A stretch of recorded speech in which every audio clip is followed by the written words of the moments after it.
One day, an expert in religious law stood up to test Jesus by asking him this question.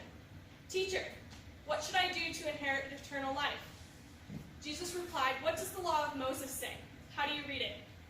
The man answered, "You must love the Lord your God with all your heart, with all your soul, all your strength, and all your mind, and love your neighbor as yourself." "Right," Jesus told him. "Do this and you will live." The man wanted to justify his actions, so he asked Jesus, "And who is my neighbor?" Jesus replied with a story. A Jewish man was traveling from Jerusalem down to Jericho, and he was attacked by bandits. They stripped him of his clothes, beat him up, and left him half dead beside the road. By chance, a priest came along, and when he saw the man lying there, he crossed to the other side of the road and passed him by. A temple assistant walked over and looked at him lying there, but he also passed by on the other side. Then a despised Samaritan came along, and when he saw the man, he felt compassion for him. Going over to him, the Samaritan soothed his wounds with olive oil and wine and bandaged them. Then he took the man on his own donkey and took him to an inn, where he took care of him. The next day he handed the innkeeper 2 silver coins, telling him, "Take care of this man. If his bill runs higher than this, I'll pay you the next time I'm here." Now, which of these 3 would you say was a neighbor to the man who was attacked by bandits? The man replied, "The one who showed him mercy." Then Jesus said, "Yes, now go and do the same." The word of God for the people of God. So, as I said before, many of you have likely heard the story of the Good Samaritan before. And when the rest of the staff and I were going through staff training and figuring out how to teach this story to a whole bunch of kids who have a little bit less biblical knowledge than most, we figured that the historical context is a bit important. So, does anybody know what a Samaritan is? With the exception of the pastor? Pick me. Cool. 1. And the pastor. Great. So, a Samaritan was basically another breed of Jewish, and nobody liked them.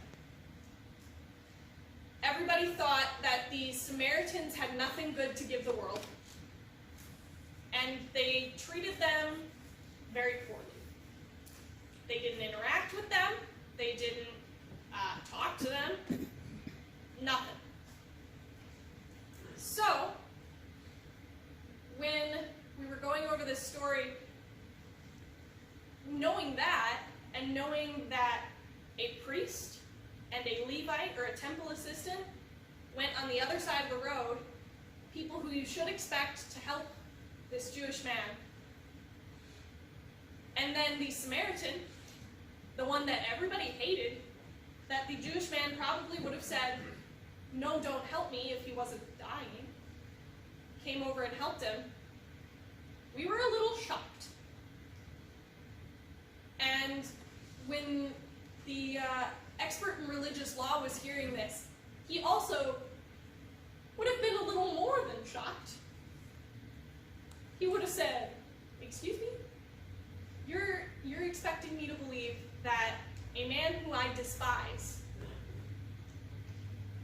should come to help me, and he's my neighbor." That was real trippy, to put it lightly. But I also want to tell you some stories, because that's how we did our messages at camp. So, Rachel, if you could hop on over to the next slide. I'm going to tell you some stories about 10 campers and also 1 staff member. So, this first one I have up here, I've changed all of the names to protect some privacy. But this is Sarah. I've had her as a camper for about 3 summers. And waking her up has always been a challenge. mean like she's a really heavy sleeper or anything like that.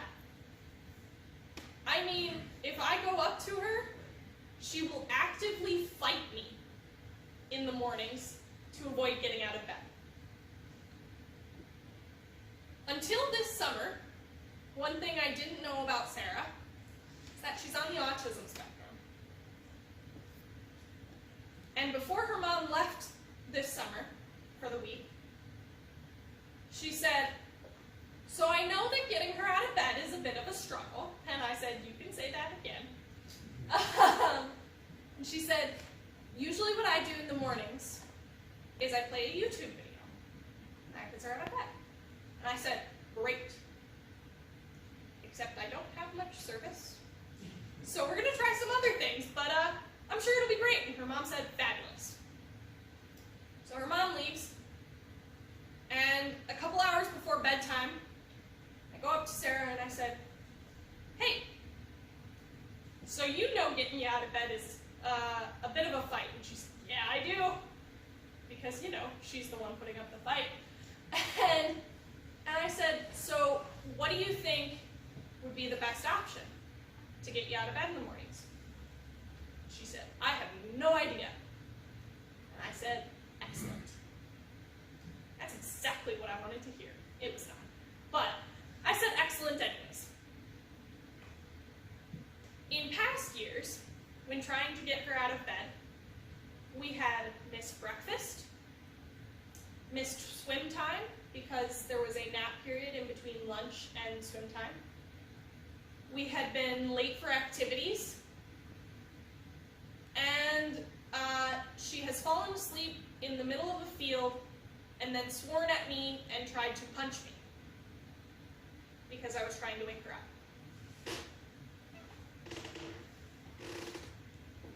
Going into the week having Sarah, I was not originally supposed to have her as a camper. My friend Jess and my friend Andy were supposed to have her. And those are their real names only because they're adults and they told me I could use them. But they were supposed to have her as a camper, and I said, "Nope, I would like her." So we swapped, and my boss, Jamie Coonan, lovely, lovely woman, came up to me and she said, "You've had Sarah as a camper for 3 years. And I know that those haven't been the easiest of years." I said, "Darn right they haven't." She said, "Why do you want her again?" Because most people would jump at the opportunity to give her to another staff member. Because to put it in words that aren't very well worded, for lack of better terms, she's a difficult camper.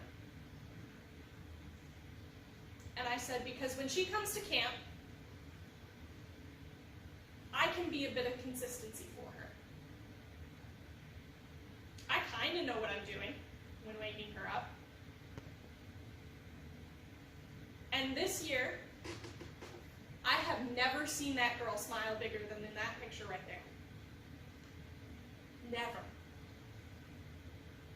She had the best week of her life at camp. And to quote my boss, Nick, this was the year that we really loved her. We didn't just kind of put up with her or force her to do things that she wasn't ready for.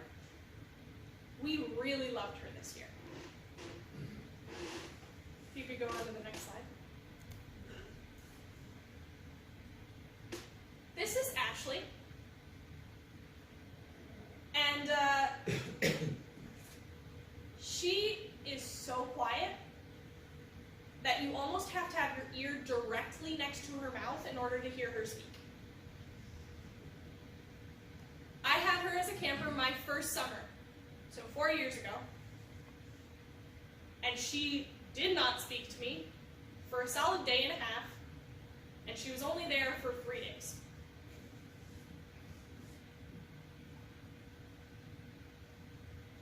After about day 2, she gave me and my co-counselor notes, and I would have them with me today, them at school, or I would have mine with me today. And the note said, I'm paraphrasing because her grammar at the time was not stellar. Thank you for being my counselor. No one has ever been this nice to me.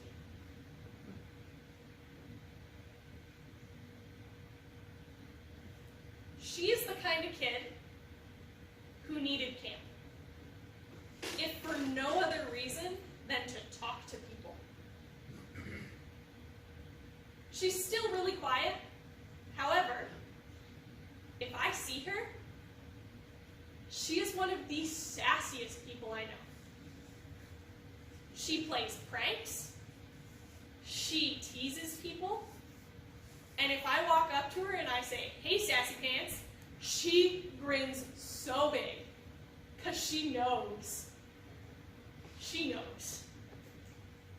And this face was while they were doing tie-dye, and someone put some dye that she didn't want on her tie-dye bag, but she grinned and was stunned that anyone was giving her her sass back.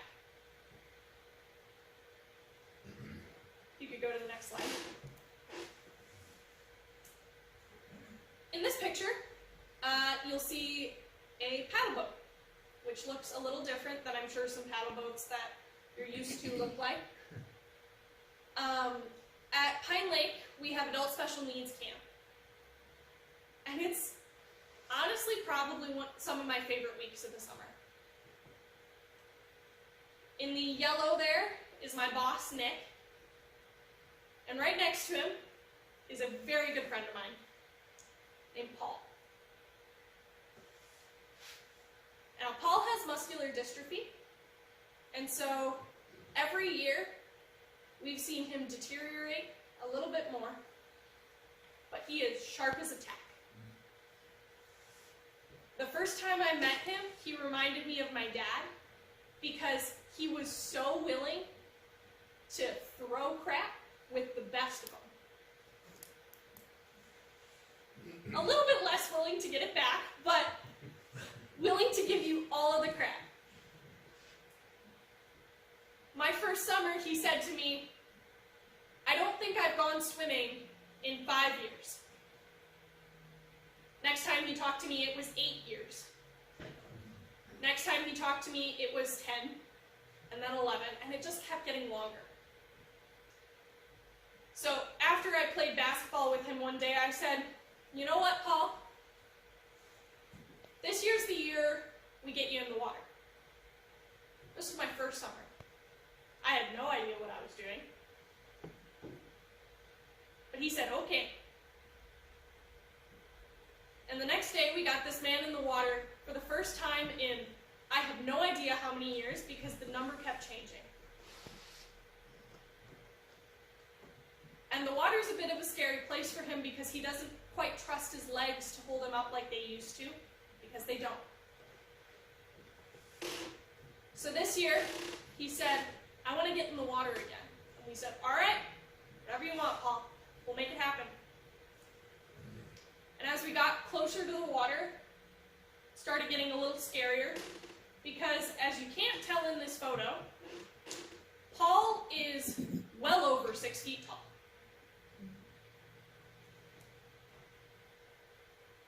You can't tell when he's sitting down, which is most of the time because he's almost entirely confined to a wheelchair at this point, but he is a very big man and is larger than any staff member we've had. So as he got into the water this summer and his life jacket started pulling him up, he got visibly scared. So we said, "Hey, Paul, have you ever been on a boat before?" And he kind of paused and he said, "No, I don't think I have." Because there's never been a boat really that could help him.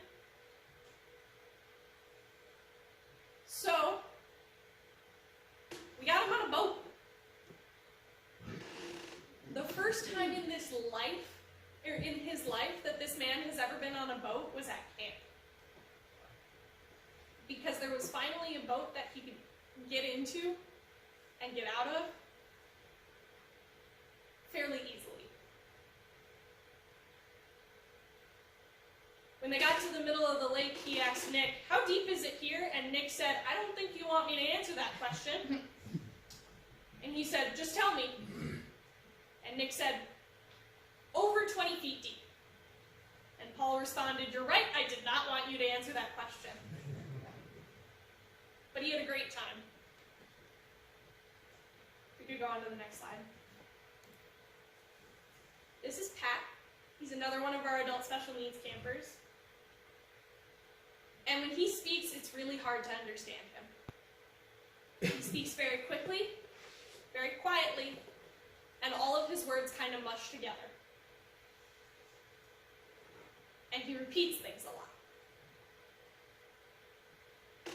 One thing that we say about our adult special needs campers very often is that every single one of them is a puzzle. And you have to figure out what makes them tick, how they communicate, what they like, what they don't like. We just got chickens 2 years ago. And this year during nature time, we took our adult special needs campers out and we said, let's go hold some chickens. And they said, all right, because they're willing to do anything we throw at them. They're adults. They're chill. And Pat picked up a chicken and said, I used to have chickens. Which is something we never knew about this man until this year. And we said, really? And he's like, yeah, I used to have a whole flock of them. And this is the widest smile I've ever seen this man give. Because he was holding a chicken, and because it reminded him of when he used to have chickens. You could go on to the next slide. These two gentlemen are Kevin and Hank. They are very best friends. If you go up to Hank, he will shake your hand, and he'll say, I'm Kevin, and then he'll give your hand to Kevin so that he can introduce you to his best friend. They're from the same group home. They're roommates, and every single year, no matter what, Kevin will say, in the exact intonation I'm giving it to you, yes, I do want to come back to Pine Lake Camp in the 2020 next year with Hank, in the last week of July. And we'll say, all right, we'll see you next year. Because these gentlemen have been coming to camp for about 30 years. Together, and rooming together every single year. Because as much as they love each other, they want to love other people. Next slide, please.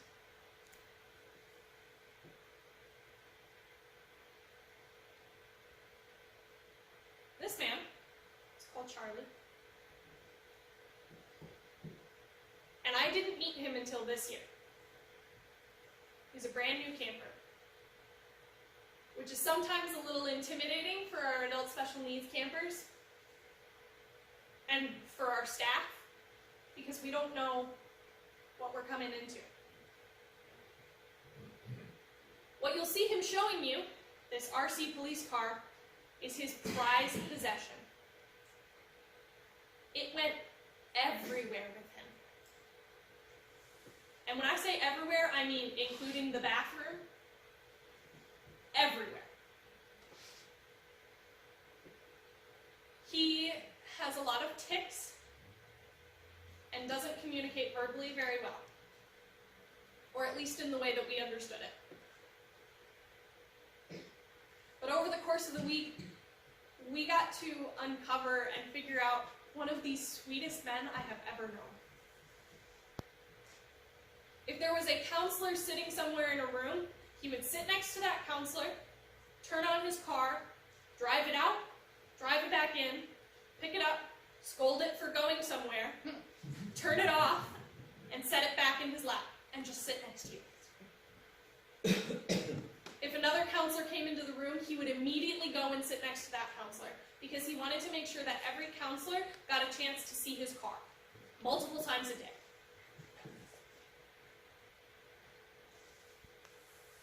At the end of the week, we said, what would it be like if we used chalk and we made him a city for his car to drive around in? I don't have a picture of the city, but we did. And he was so excited. He started his police car off at the police station. He drove around the city. Any place we told him to go, like we had a church, we had a camp, we had everything. Any place we told him to go, he would immediately drive his car to there, drive it back, scold it for not going on the roads or running into something, and drive it back out. After about 5 minutes, Nick, my boss, realized that we had RC cars as part of camp one year. So he drove off in his UTV, got him, came back, and we just got to drive around the city with Charlie. Afterwards, he asked for something that he had been asking for all week, and we couldn't figure out what it was until Friday, the day they're going home. And it was a pen and paper. So we got him a pen and paper, and he drew a picture of a car that he wanted his mom to give him. And I have a picture of it on my phone, but I couldn't get it onto the PowerPoint in time. The amount of things that I drew on that picture is 3. I drew a wheel, a suspension, and I wrote a few things. It was such a good picture. And we learned at the end of the week that while verbal communication might not have been his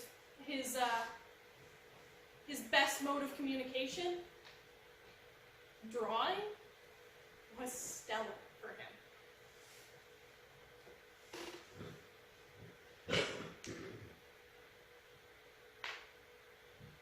Oh, man. Sorry, I could tell you about campers for years. I love my job. If you could go to the next slide. This is my friend Sam. And on his hands is tie-dye. This is another camper that comes to camp year after year after year.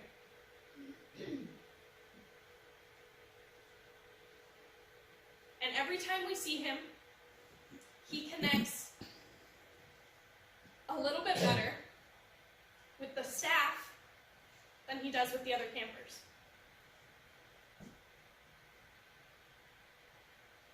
Sam has dwarfism, and so sometimes, because he's moving slowly, or because he looks different, he gets left out from the group. And so every time he sees my boss Nick, or me, he will repeat our names about 6 times. So it'll go, Nick, Nick, Nick, Nick, Nick, Nick, Nick, Sam, Sam, Sam, Sam, Sam, Sam, Sam. And that's how the interaction starts. Every time. This year at camp, we decided that instead of doing skits like we've done in past years to convey our messages, we were going to tell actual messages. And during one of Sam's 3 weeks of camp this summer, he said, I want to give the message. And all of the staff went, huh? Because typically it had been staff. We're a little more experienced with our Bible knowledge and a little more comfortable getting up in front of a whole bunch of children, which is, quite frankly, more intimidating than this. Because they don't know what you guys know. But he said, yeah, I want to give a message. And we said, all right, Sam, go for it.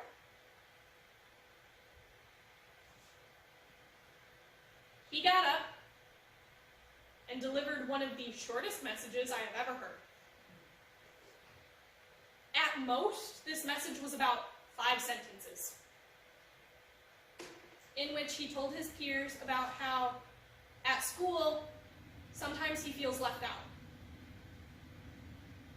But anytime there's someone else who feels left out, he talks to them.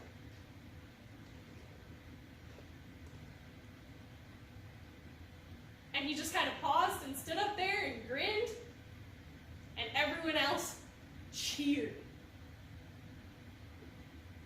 Like, when we give messages here at church, it's not very typical that I'll end my message and say, and then you all just, woo! I never did that. Right? That's what Sam got. He gave his 5-sentence message, and the entire campfire burst into cheers. Fine, I'll tie that in my hands now. Whatever works.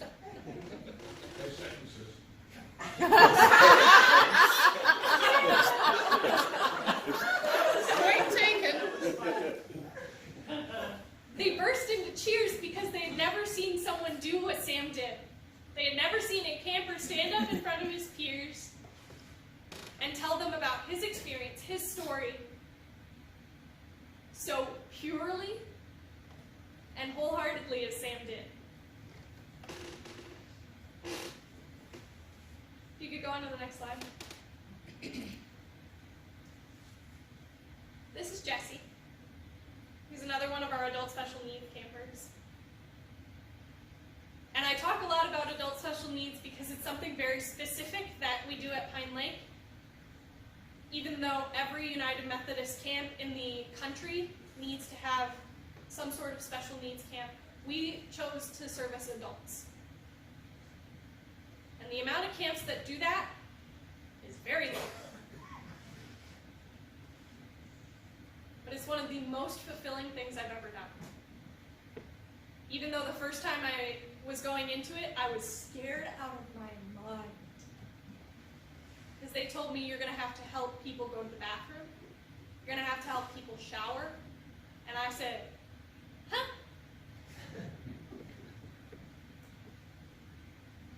Jesse was a new camper to our adult special needs program last year. We didn't know much about him, except for the fact that he goes to the same church in Green Bay as I go to. And he's one of, I think, 10 kids.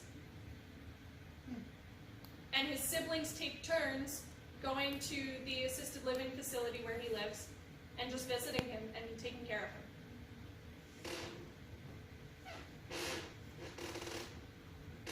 He doesn't communicate verbally very much, and he has a picture book of things he's trying to say if you don't understand him right away.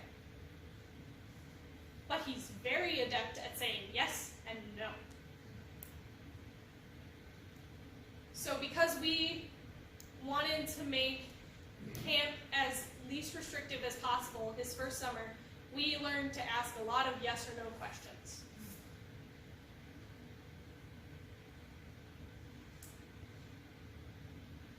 We quickly fell in love with this man.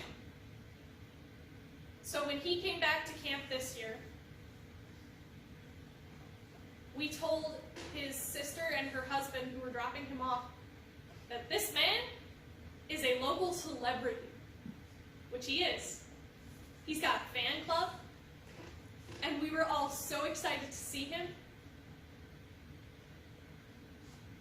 After his week at camp, his sister sent us a message on Facebook explaining how when he rolled into the room and we were treating him as a celebrity and like the best person we could ever see, she explained, I was startled, she said, to see that you were doing this for my brother. But what I was even more surprised by was the fact that every single camper that walked in got treated the exact same way.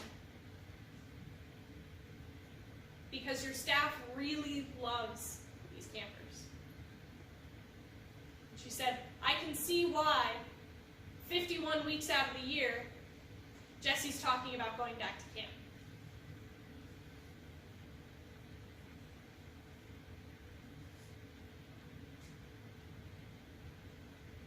Next slide, please.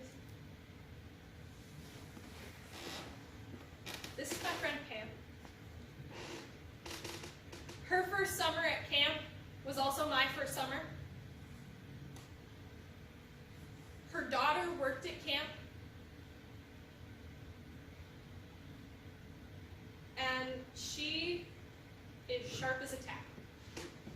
She needs help going to the bathroom and showering, and she knows exactly what that means. And it's really embarrassing for her.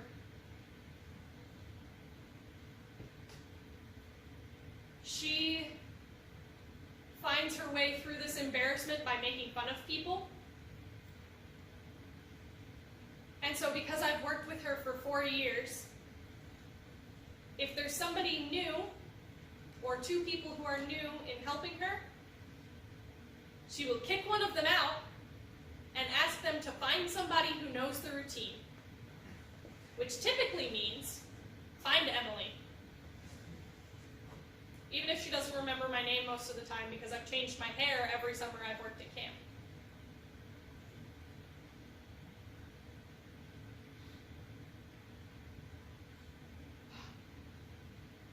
I love this woman so much.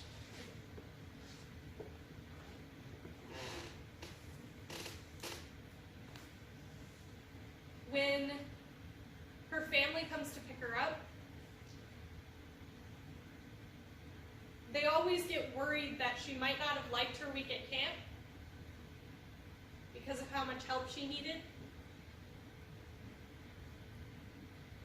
But I tell you what, the weeks that these adult special needs campers get to spend at camp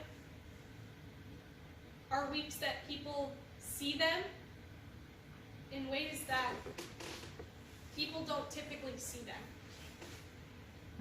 They get to be 100% fully themselves. Whatever that means, however they communicate, however they need help. Some of them aren't afraid to ask for help, but some of them are, and that's okay.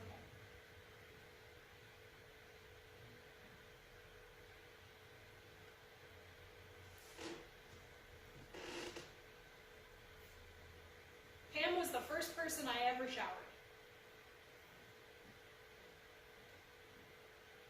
And she's very willing to tell you what she can do and what she needs you to do. So this summer, I was on Pam detail all week, which meant teaching the newbies how to help somebody shower and how to help somebody go to the bathroom. So one night, we're getting her ready for bed, and I'm on top of my game because it's Thursday night, and I've been doing this for years. And the girl I'm with is so slow. And Pam tells her, you need to pick up the pace.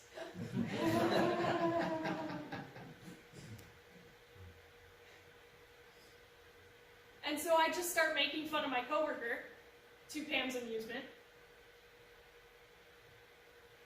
And I get out of the room after we're done helping her get ready for bed and getting her into bed. And I look at my coworker and I say, she's been helping me all week. I say, I hope you realize you're doing an excellent job. And every time I make fun of you is to help her feel better. And she said, I know.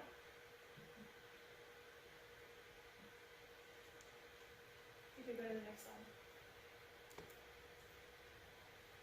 This is not a camper. This is my best friend, Jess. She and I are in the same year at school. We are very, very similar. We both love the outdoors. We're both going to school for environmental reasons. Me with an environmental science major and her with an environmental education minor. We both did forensics in high school. And we both love Jesus and camp. She and I didn't meet until our first summer on staff, because when we were in high school, the way that the high school camps typically went was there were two of them that were majorly attended. There was staff and training, and there was night out. And you were either at the time it was called Leaders in Training, you were either an LIT camper or you were a night owl camper. There was no in between.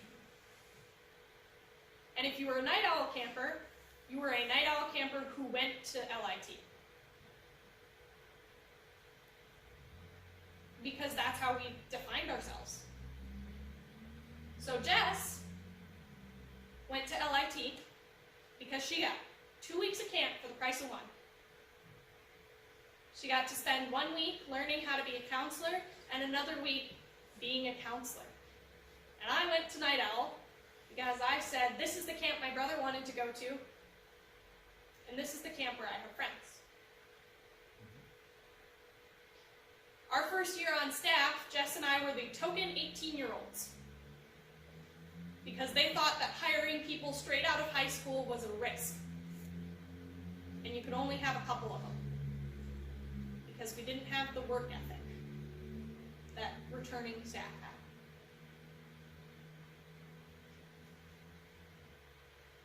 One week, Jess and I were counseling the same group of girls, and I'll tell you what, there is nothing like counseling with your best friend. It makes all of the campers buy into camp like that. Because you're stoked, your best friend is there, they're stoked. One night there was a really bad storm and it got really, really, really hot. So it wasn't appropriate, I guess. Not safe. It was safe to sleep in our cabins without air conditioning, but it would have been very uncomfortable. So we slept in the nature center. If you're unfamiliar with the Pine Lake Nature Center, there is one room that has a lot, and I mean a lot, of taxidermy birds. Which scares campers so much. So many birds. So many birds. So we told our campers, if you sleep in this square of tables, the birds can't get you, even though they're dead and taxidermy. We told them that because that was what made them feel better. And then Jess and I slept outside of the square of tables, to the dismay of our campers, and just talked for a solid hour after our campers went to bed. And if I had never worked at Pine, I would have never met my best friend.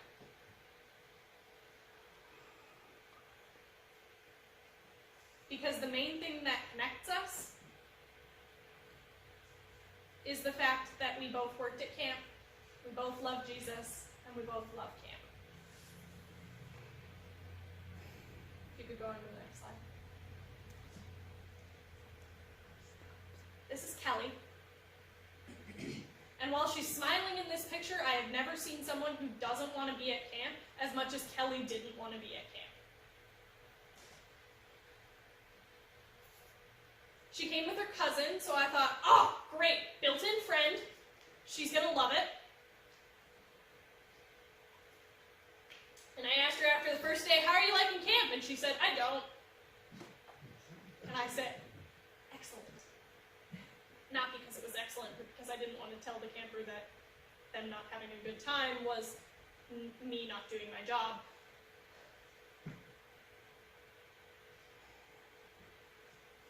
Her and her cousin were a part of our backpack the only two girls their week. And every week we have backpacking.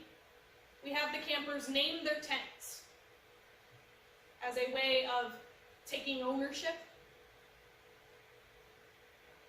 So these girls named their tent Pickle the Deer,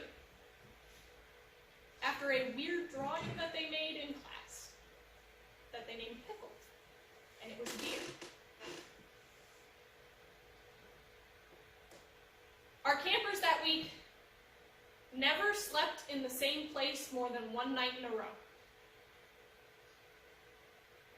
because of storms.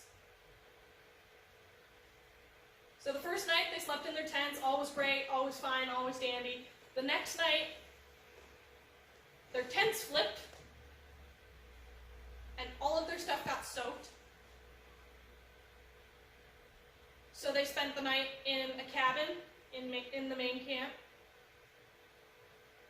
while we dried off all their stuff.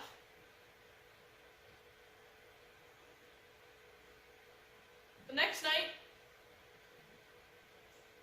some of the rain flies flew off the tents, and everything got drenched. And when I say everything, I mean sleeping bags, pillows, clothes, everything. They didn't have anything to sleep in that night. So we took them to the retreat center and said, here's some air conditioning. Enjoy it while you have it.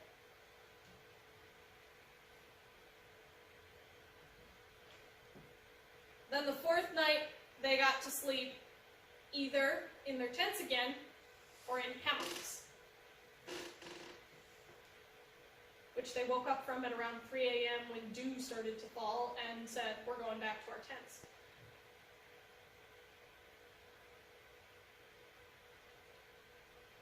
And the reason I'm telling you that is because that could have ruined this girl's week.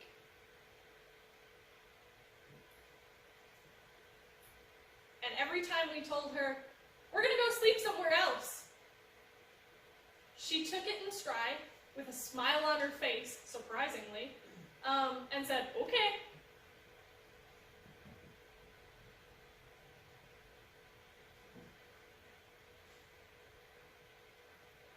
This smile is the result of me going into my backpack and finding a bag of small plastic babies that I own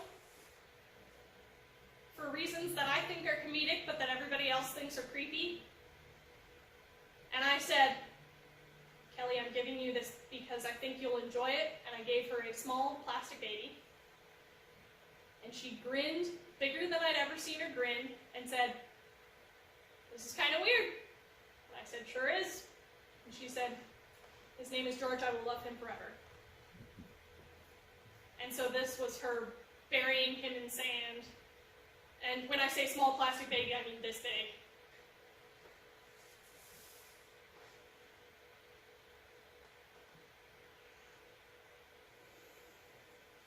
All of these stories are to tell you about the fact that our campers at Liam Camps come in all shapes and sizes. All abilities and disabilities, everything. But if they hadn't been at camp, something in their life would have been fundamentally changed. And I wholeheartedly believe that. Because if I hadn't gone to camp, something in my life would have fundamentally changed. If I hadn't gone to camp when I was a kid, I'm not sure I would be standing in front of you today, because I'm not sure I'd be a Christian. Because after Nate passed away, I was so angry at everything, including God. But I went to camp, and it was one of the only places that I felt loved and like I belonged. The other place being my home, but that I felt loved and like I belonged, and like if I was laying half dead on the side of the road, someone was going to come take care of me, because they did.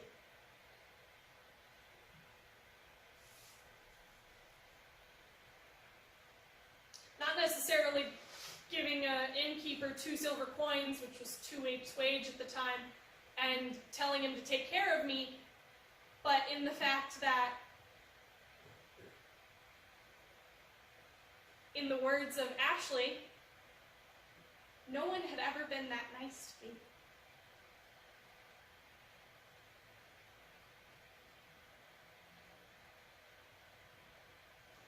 And when I asked Pastor Judy if I could do this, I thought about during my first summer at camp, first summer working at camp, I was telling my aunt about my job, and I couldn't tell her about my job without getting emotional. And she looked at me and she said, "That's how you know you're where you're supposed to be."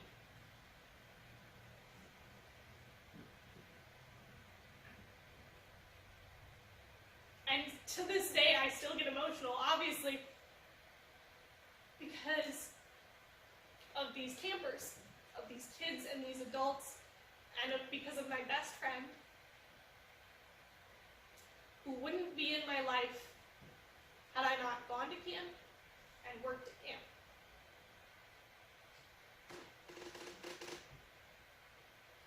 And because, hot dang, I love my job. That's not even an exaggeration. Whenever I say that, I get so much pride because I could talk to you about these campers for days.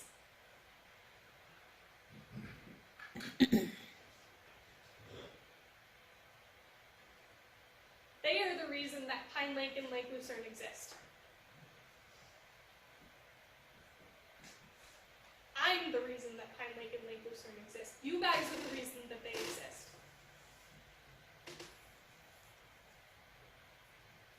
And while I can't give you all of the emotions towards these campers and these people as I feel, I hope that because of this,